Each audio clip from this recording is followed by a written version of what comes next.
Z-score, Altman's Z-score, Altman's Z-score, Altman's Z-score.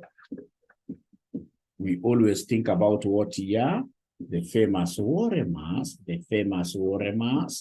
to compute the 5 ratios. To compute the 5 ratios, we should always be thinking about Warremas. And then remember that these normally come in twos, Warre, the WO, and the MA. They normally come in twos like that. And then all the others will be single letters. So if I was to write this downwards, the 2, this is War, and then we have single letters RE, and then we have got MA, and then you've got S like that. So this is X1, the first ratio. This is X2. This is X3. This is X4. This is X5. And if you remember very well, this WO becomes what we call the working capital. This becomes what we call the working capital.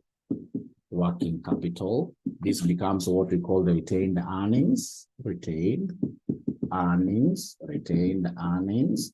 This one here becomes what we call the famous EBIT. This one here becomes what we call the market value. The market value of ordinary shares. The market value of ordinary shares. Market value of ordinary shares. And these becomes what we call the sales. This becomes what we call the sales. And for us to be able to change these two, if you can remember, for us to be able to change these to what here to ratios, we are dividing everything by what we call the TAR. Everything by what we call the TAR. Everything by what we call the TAR, except this one, that we shall be dividing by what here somebody. This X4 shall be dividing it with what? X4, we shall be dividing X4 with what? Somebody remind us, you guys are great students. X4 shall be dividing X4 with what here, somebody? X4, thank you very much, Javan. X4, we divide X4 with what we call the TL. The TL like that. And then if you remember very well, this TA stands for total who? TA stands for total assets. TA stands for total assets. TA stands for total assets. And then we have TL. TL standing for total what here? TL standing for total liabilities. TL stands for total what here? Liabilities like that. Total liabilities. Total liabilities. So that's quite a nice recap. And I'm so happy that most of you are able to remember what was discussed here. So then I would want us, ladies and gentlemen, in this case here straight away, to get our past papers. I know you guys have got the link to the past papers, the link to the past papers. I would want us to look at November 2020, question number 1, boy. November 2020, question number 1, boy. So somebody should be able to go to that link, pick up that paper, and if possible, please, within a second, post that paper onto our WhatsApp, November 2020, question number 1, boy. November, question number, actually 1 boy here. So November 2020, question number 1, boy, like that. November 2020, question number 1, boy. So once you're able to get that question, could you kindly just put your thumbs up like this?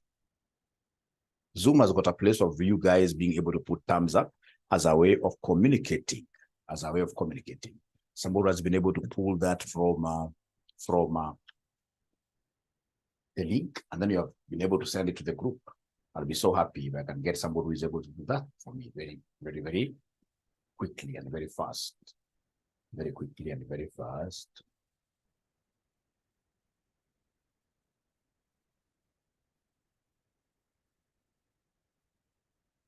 November 2020, question number 1, board.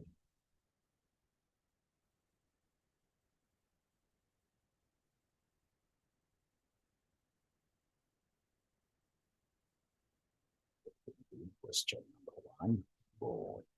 Are we there?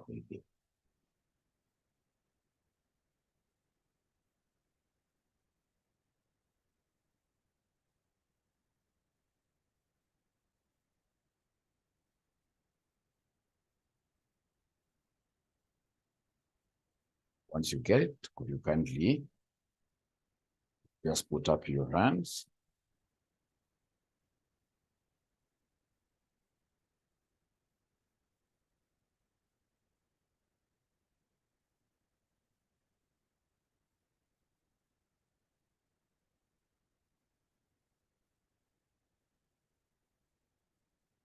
Nobody has gotten it yet.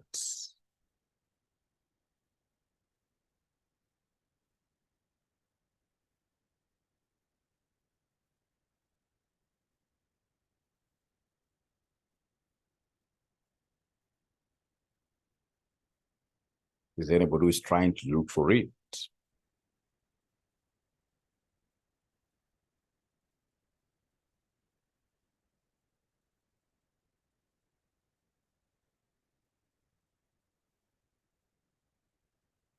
We need to put this link somewhere here. It's like that link. We don't have it. Ah, somebody already has sent it here. Somebody has already been able to send it here. Thank you so much. Thank you so much. Thank you so much.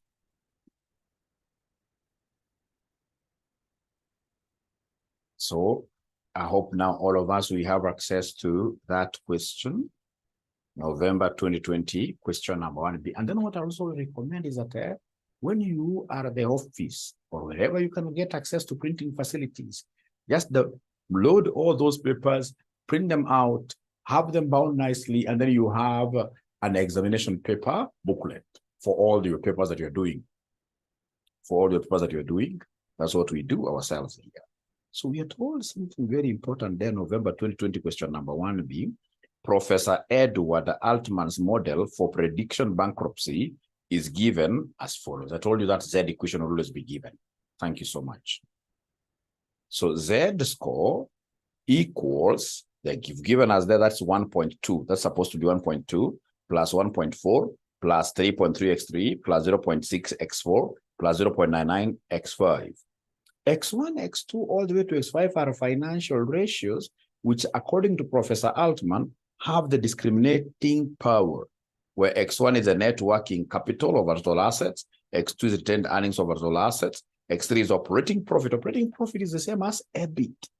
Operating profit is the same as what here, EBIT, divided by total assets. And then we have X4, which is market value of equity shares over book value of debt, including preference what year shares. And then we have, in this case here, X5, which is sales divided by total assets. Given below are summarized financial statements of Alpha Limited for the year ended 31st December 2019. So you can see sales, etc., the income statement. You can see the statement of financial position given there. In this model, a Z score of 2.7 or more indicates no signs of failure, and a Z score of 1.8 or less indicates there are signs of failure.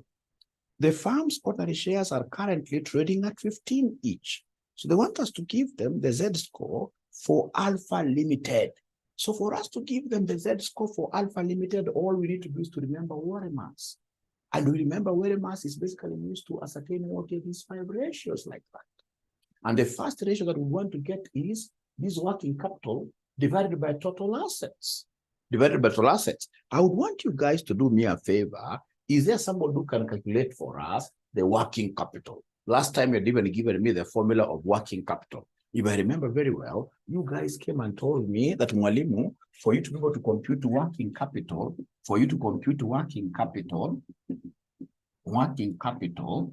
you simply take current assets minus current minus current liabilities. Current assets minus current liabilities. Current assets and current liabilities, we shall get this from our balance sheet. So current assets, what do we have there from the balance sheet? Somebody who is able to see the current assets. Is there somebody who can see the current assets? Really, they don't want to talk to me this morning. Is there anybody who is able to see the current value of current assets? Value of current assets. Current assets, as I've already seen them. Current assets. From the statement of financial position given. 100,000, isn't it? 100,000. Thank you very much. So we have 100,000. How about down there under equity and liabilities? Is there anybody who is able to see a figure for current liabilities? Is there anybody who is able to see a figure for current liabilities? Let's talk there. A figure for current liabilities, a figure for current liabilities, a figure for current liabilities, current liabilities. Thank you so much. So if you look at these very well, you're able to see current liabilities, total current liabilities, they are 20,000. Thank you very much. So ladies and gentlemen, that our working capital there is 80,000. Our working capital there is 80,000. So then for us to look at this ratio, I would want to get what we call the total assets. I would want us to get what we call the total assets from the balance sheet again, from this statement of financial position. Is there anybody who can see the total? Is there anybody who is able to see the total assets? Somebody talk to me. Total assets, somebody talk to me. 400,000. Thank you very much, Phoebe. 400,000. 400,000. So meaning that, then we can very easily give our examiner this X1 ratio. So the X1 ratio here will be the working capital that we have, 80,000 that we really have, divided this by the total assets, which are what here, 400,000. 400,000. So you're able to give me these figures, and gentlemen, quite fast. 80,000 divided by 400,000.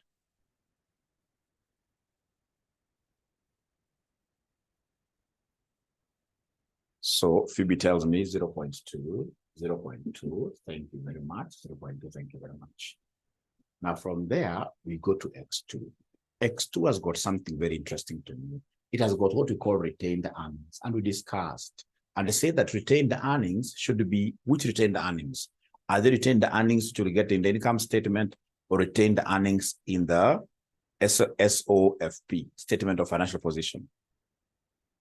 I gave you some secret here. This retained earnings should be which retained earnings? I gave you some secret here.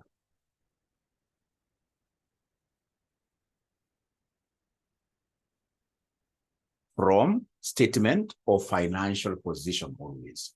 This should be the cumulative retained earnings. You know, retained earnings in the income statement are retained earnings for 1 year, for that year alone.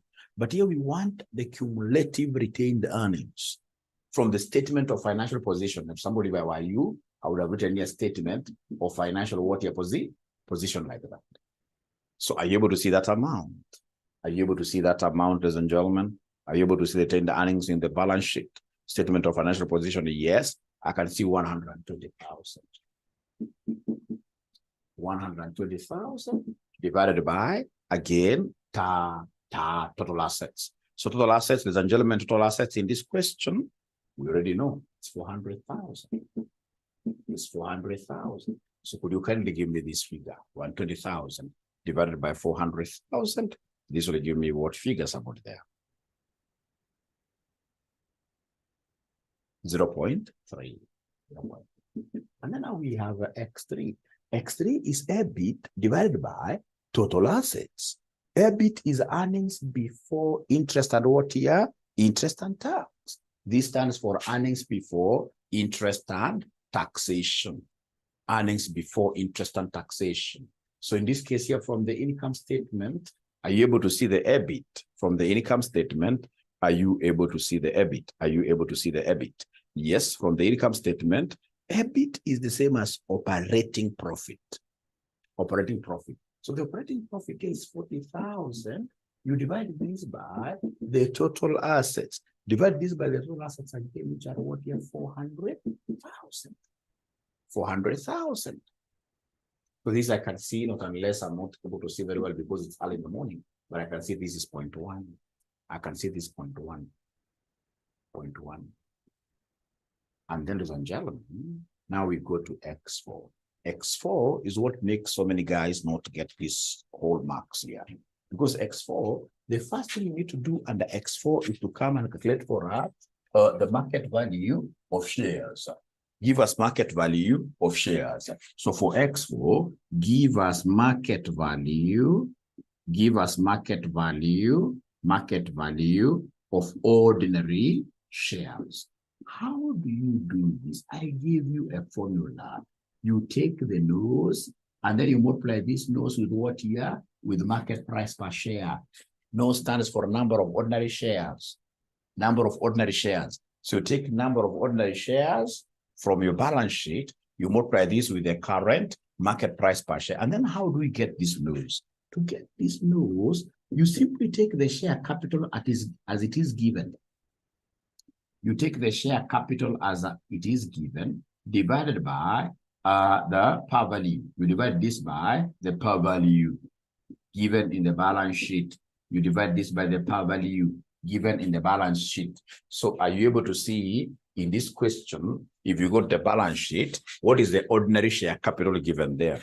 What is the ordinary share capital given there? So in the balance sheet, if you look at the ordinary share capital, I'm able to see the ordinary share capital. It is 100,000. This is 100,000. 100,000. You come and divide this with the par value. The par value is the one given there in brackets. Par value is the one given there in brackets. Ladies and gentlemen, the par value is shillings 10 each. So is there somebody who is able to give me the nose, number of ordinary shares? Is there anybody who is able to give me number of ordinary shares? 100,000 divided by 10, 100,000 divided by 10, 100,000 divided by 10. So this is 10,000 according to 15. This is 10,000. This is 10,000, 10,000. So then this will be 10,000 number of ordinary shares times the given current market price per share. MPS stands for market price per share. Are you able to see the market price per share given there in the very last statement before required? Before required, they give us the current market price per share before required, which in this case I'm being told there by Phoebe, which is 15, which is 15. So in this case here we have 10,000 times 15. So then this will give me 150,000. Very, very important. Very, very important. So market value of ordinary shares, ladies and gentlemen, the numerator is taken care of. This is taken care of. Now we are looking for the total who? The total liabilities. Now we are looking for the total liabilities. So come here and now give us the total liabilities. Come here, give us the total liabilities. So come here and give us the total liabilities. So come here and give us the total liabilities. Come here and give us the total liabilities. Come here and give us the total, liabilities. Total liabilities, total liabilities. Now, ladies and gentlemen, total liabilities, you have to be very careful. Total liabilities, we are looking at the current liability plus any non-current liability plus any preference share capital. Any preference share capital plus any preference share capital. So anytime they want you to get the total liabilities, we normally take the current liabilities plus any non-current liabilities plus preference share capital plus preference share capital, like that, preference share capital. So then are you able to see the current liabilities in this question? So basically total liabilities represents the total debt, So are you able to see the current liabilities? Please give me the figure of current liabilities. Please give me the figure of current liabilities. Please give me the figure of current liabilities. Current liabilities. So please give me the figure of current liabilities. Give me the figure of current liabilities. Give me the figure of current liabilities. So current liabilities, somebody is giving me a figure of what here? 400,000. Current liabilities. They're telling me that current liabilities, according to them, 20,000. Current is 20,000. How about non-current liabilities? Are you able to see non-current liabilities there in form of, for example, debentures, in form of debentures. So we have here, debenture capital is 80,000. Is 80,000 plus preference share capital, which is 40,000. Preference share capital is 40,000. Yes, that's like that. So could you kindly give me the total liabilities here? Give me the total liabilities, please. Give me the total liabilities, please. 20,000 plus 80,000 plus 40,000, which gives me 140,000. 140,000. So even if the examiner doesn't tell you, this examiner seemingly is a good examiner. He told you that in debt, we also include preference share capital. That's what he told you. In most cases, no examiner can ever tell you that. It's upon you to know that preference share capital nowadays in finance is classified as a debt instrument. Please, preference shareholders, even if you don't make profits, even if you're making just process, preference shareholders' dividends must be paid. Must be paid. And at the end of the day, preference shareholders must have their money returned back. So that is why finance scholars are saying, hey, in actual sense, this preference share capital ought to be what here ought to be just a liability. So always, whenever you're looking for total debt or total liabilities, always remember it is current liabilities plus non-current liabilities plus any class of preference share capital given there. So if that is the case, then could you kindly come and substitute here? Now we have the market value of ordinary shares. The market value of ordinary shares, I have rubbed my figure, unfortunately. Is there somebody who can remind me what the market is? I remember. It was 150,000. Divide this by the total liabilities, which are 140,000. So is there somebody who is able to give me this X4 ratio? Is there somebody who is able to give me this X4 ratio? Is there somebody who is able to give me this X4 ratio? Is there anybody who is able to give me this X4 ratio? Anybody who is able to give me this X4 ratio?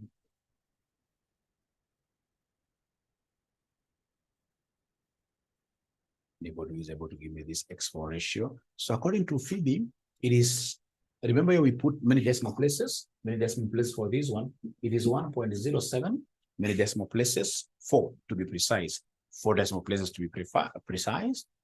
So 1.07, 1.07, I'm waiting for somebody to give me 4 decimal places. 1.07, 1.07, 1.07, 1.07, 1.07 something, 1.0714. Thank you very much.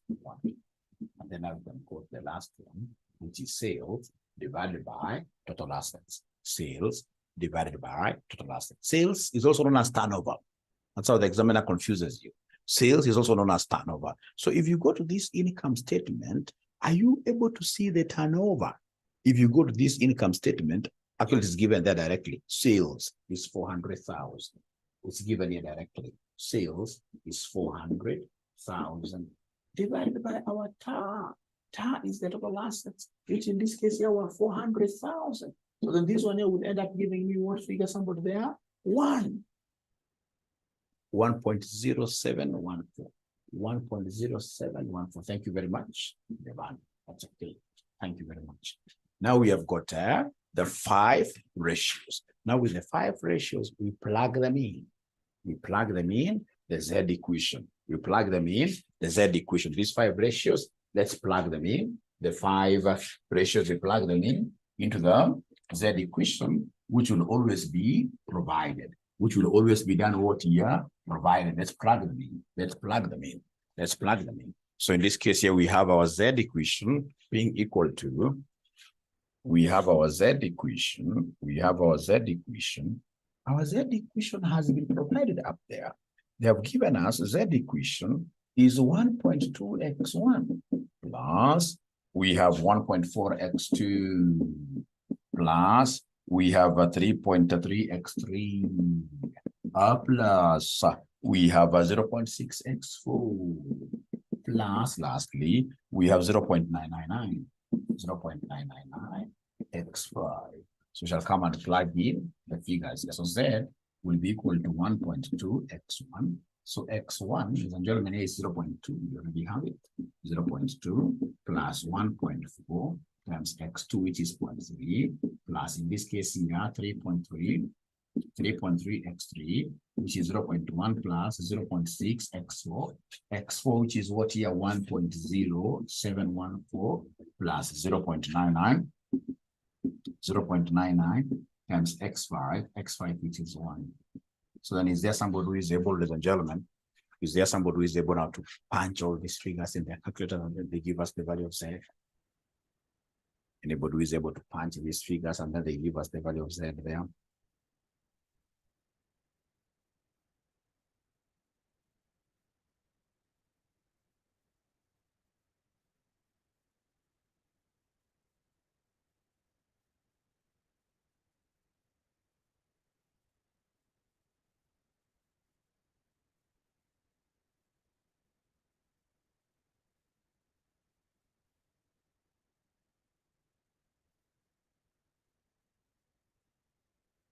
Two point six three, 2.63, 2.63, 2.63 something, 2.63 something, 4 decimal places, 2.63 something, 4 decimal places, 2.63 something, 4 decimal places,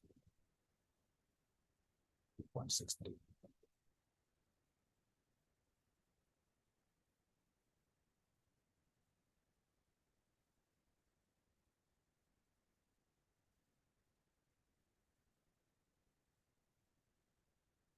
So that is it. Go to the next part in this question. They want you to make a comment. So make a comment. So this 2.63, are you able to remember our number line? This examiner was quite a nice examiner. Our number line, we have here 1.8, we have here 2.7, 1.8, and then we have here 2.7, 2.7. Thank you, Raphael. So where is 2.63? No, first of all, before I even go there, remember we said ourselves that should we get Z being less than this? Can somebody remind us? Should we get Z being in this region, region A? Less than 1.8. What did we say? Less than 1.8. That company is a dead company, isn't it? That company is bankrupt. Less than this company is what here is bankrupt. Less than this, 1.8, the company is bankrupt. Thank you very much, Susan. And then here, 1.8 to 2.7, we say that this company is basically 50% bankrupt. Has got a 50% chance of corporate failure, 50% bankrupt. And then, of course, here, you can see this is 100% bankrupt. This is a 50% bankrupt. This will be 0% bankrupt. 0% bankrupt. 0% bankrupt means what here? Successful, basically. This would mean successful. This would mean successful. This would mean successful. Successful. So then where is our 2.63? Can somebody tell me? Is our 2.63 at A? Is it at B? Is it at C? Where is 2.63? Where is 2.63? There are 3 sections basically at B. So in this case here, we are saying that this company, they gave us the name of the company. This company, they gave us the name of the company. They told us that this company is known as who? This company is known as, they must give us the name of the company, Alpha Limited. So Alpha Limited, because 2.6 is somewhere here, 2.6 is somewhere here, tell us there that Alpha Limited has got a 50% chance of failure. Has got a 50% chance of what here? Failure. It has got a 50% chance of failure or 50% chance of failing. 50% chance of failing. Because 2.63 is here. Is in between here. Is in between there. Is in between there. Okay. So is there anybody who has a question really there? Anybody who has a question regarding this? Anybody who has a question regarding this? Is there anybody with a question regarding this? If there is none, I would want us to try one ourselves.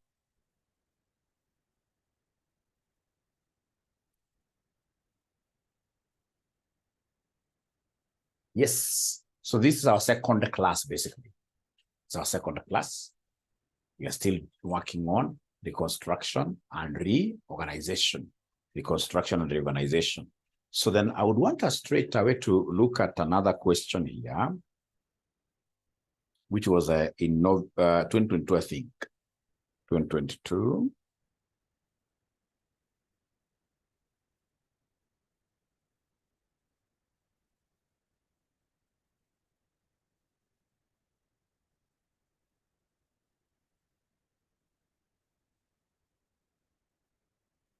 This is the most recent question that was tested, capturing the Altman's model.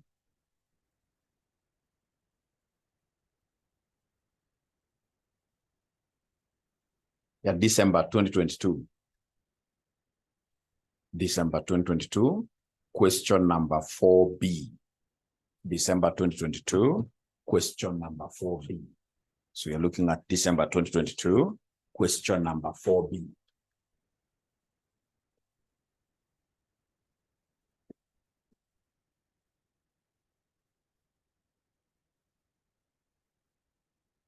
December 2022, question number 4B. December 2022,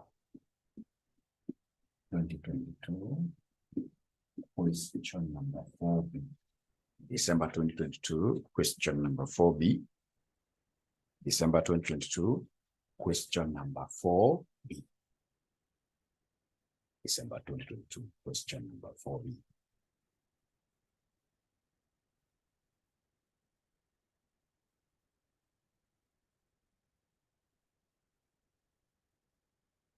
December 2022, question number 4, boy.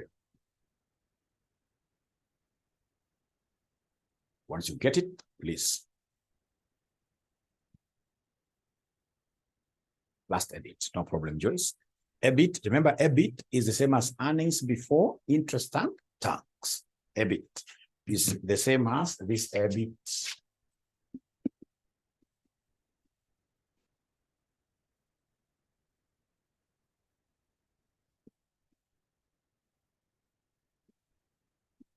And at times, in this case here, this earnings, of course, is profit. All right. So it can be called EBIT or PBIT. PBIT, very important for you to know this. And remember that PBIT or EBIT is the same as operational or operating profit. So if you look at your income statement, Joyce, you'll be able to see the operating profit. If you look at the income statement, then you'll be able to see the operating profit. Please confirm in the income statement whether, Joyce, you are able to see the operating profit. Can you kindly confirm? Can you kindly confirm?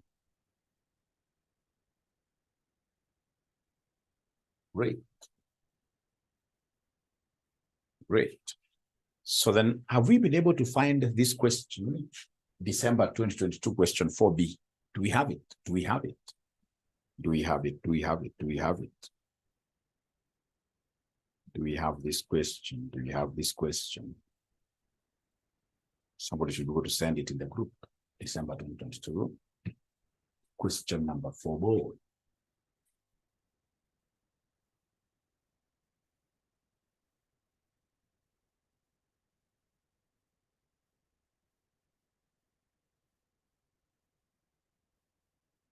Abracadabra, they're not talking to me. Abracadabra, they're not talking to me.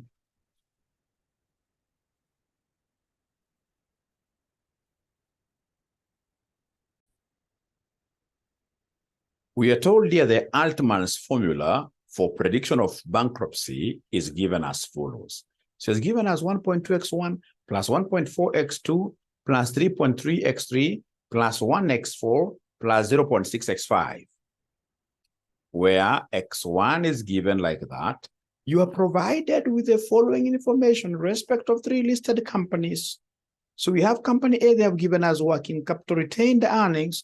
We have earnings before interest and tax, also known as operating profit. Then we have got market value of equity. We have total assets, and then you have total liabilities, and then you have got sales. So for company A alone, I would want somebody to compute, ladies and gentlemen, the Z score for company A alone. We start with company A alone, and that one I'm giving you exactly 5 minutes. Exactly 5 minutes. Let's get to hear what you guys would have done in an exam.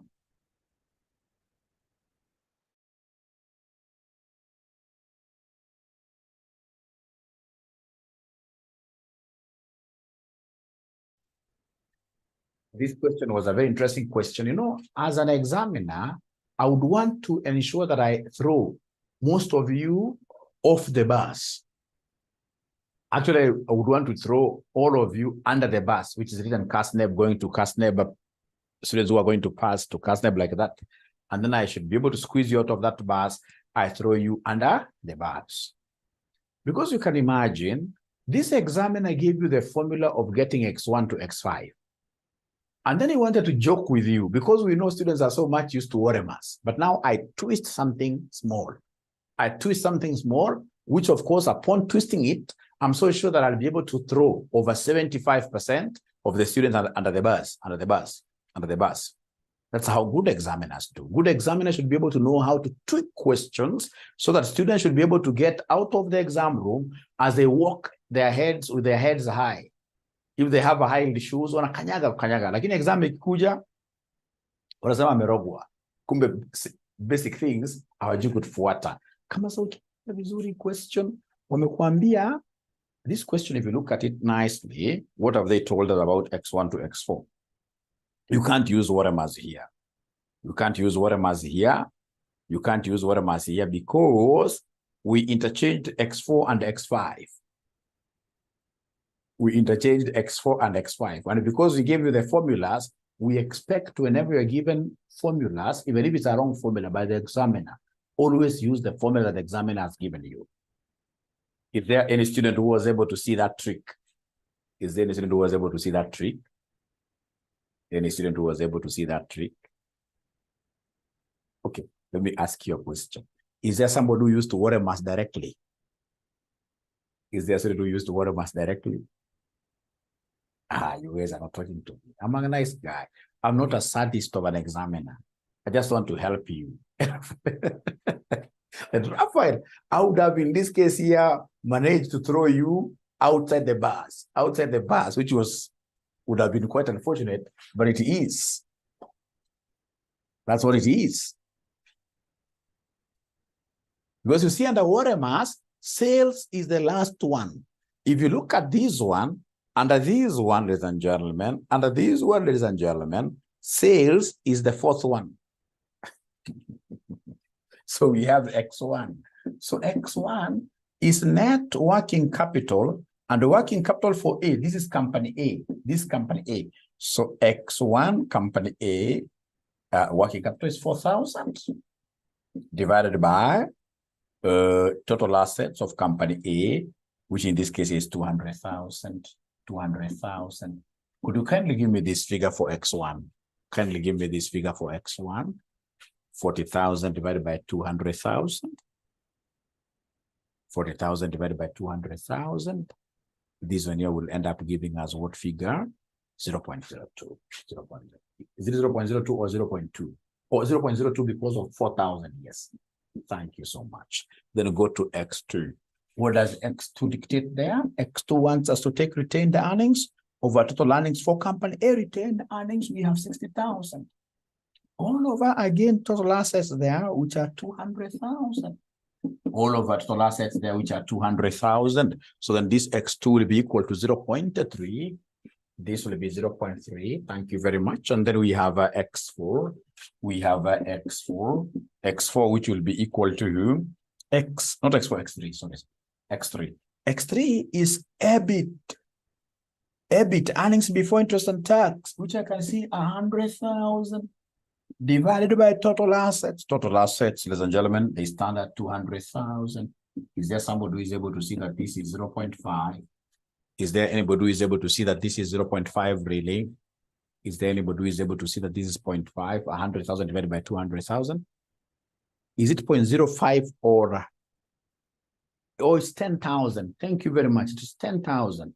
It is 10,000 divided by 200,000. So it is 0.05. You guys are right. It is 10,000. And then we go to x4. So x4, please work with the formula given to you by the examiner. When I used to be young, I used to harass students a lot in terms of this. I twist, I give you a formula different.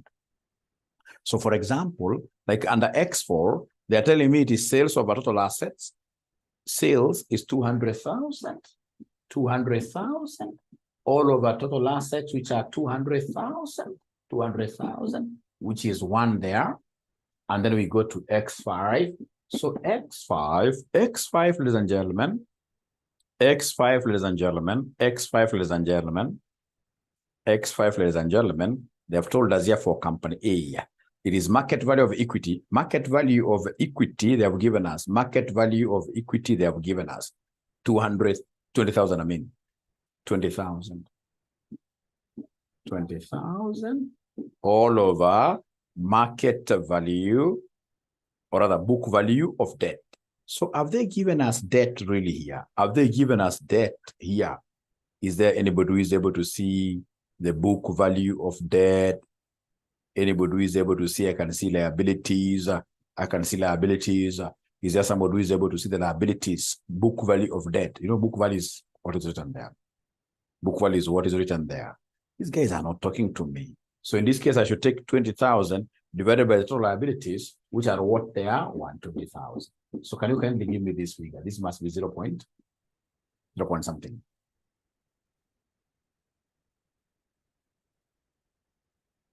X5. First of all, give me X5. First of all, give me X5. First of all, give me X5. First of all, give me X5. First of all, give me X5. First of all, give me X5. 0.1667. 0.1667 like that. So once you have this for company A, please go ahead and give me the Z for company A. And the Z-score equation has been given to you by the examiner. Always use the one given to you by the examiner. Never cram this one. Z-score equation will be given to you. So this 1.2x1 plus 1.4x2 plus 3.3x3 plus 1x4 plus 0.6x5, 0.6x5. So then we have here 1.2x1. So x1, what is the figure? It is 0.02 plus 1.4x2. X2 is 0.3 plus 3.3x3. X3, gentlemen, is 0.05, 0.05 plus we have here, that's 3.3 times x4. Nope. X3. Yes. Plus, in this case here, 1 times x4, which is 1 as well, plus 0.6 times x5, which is 0.1667 like that. 0.1667 like that. 0.1667 like that. So then are you able to give us the final Z figure? Please give us the final Z figure. Please give us the final Z figure. So the final Z figure, according to Raphael, is 20092. Thank you very much. 2.0092. 2.0092. So for company A, can you kindly make a decision? Can you kindly make a decision? Make a decision there for company A. So for company A, make a decision there for company A. So we have here 1.8, 2.7. So for company A, could you kindly make a decision? Yeah, where does it belong? Company A, 2.00 something is here. Is at B. Is at B. Therefore, the name of the company A has a 50% chance of corporate failure. Of corporate failure. Because you see here, is failed 100%. This is 50% chance of failure. This success. So all of us, are we comfortable with this figure? Are we comfortable with that figure, all of us? They are not talking to me. They are not talking to me. Are we comfortable with this figure, all of us? Are we comfortable with this figure, all of us? Are we comfortable with this figure of 2.0092? Yes. Thank you very much. And then if it's 2.0, 2.0 is more than 1.8, but less than 2.7. It falls in this number line. So it's at B. And if B, if you remember, B is about 50% chance of what here? Bankruptcy. 50% chance of corporate failure. 50% chance of corporate failure. So that is company A. So company B and the company C, I want to believe that you guys can now be able to compute for me these at your own time. And then you compare notes. Is that okay? Company B and company C. Company B and company C. I want to believe that you guys will be able to help me in that. Is that okay?